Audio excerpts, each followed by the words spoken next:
মোদি বলছে ভালো চাইছে মুসলমানদের। মোদি যদি এটা 7 টাকা বদলে 14 টাকা করতো, তাহলে আমি সত্যি স্যালুট জানাতাম। অন্তত 100 টাকায় 14 টাকা জমা হবে, ওই 14 টাকা জমে জমে জমে যে টাকা থাকবে তার থেকে মুসলিম ছেলেদের পড়াশোনা টড়াশোনা এইসবগুলো কাজ হবে, তাহলে শক্তিশালী হবে। কিন্তু মোদি বলছে নাকি আবার দূর শক্তিশালী করতে চাইছে, ঘোড়ার ডিম লুটতে চাইছে। কেন এই আইনটা পরিবর্তন করলো?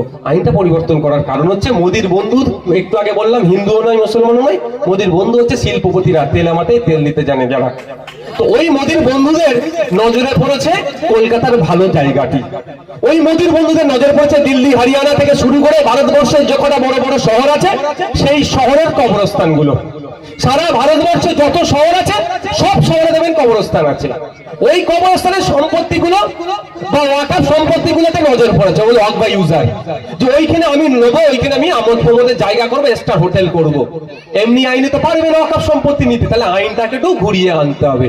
ওই জন্য মোদি তড়িঘড়ি করে তার বন্ধুদের হাতে সম্পত্তিগুলো তুলে দেবে বলে ওই আইনের সংশোধনী এনেছে। ওরা আমরা বিরোধী।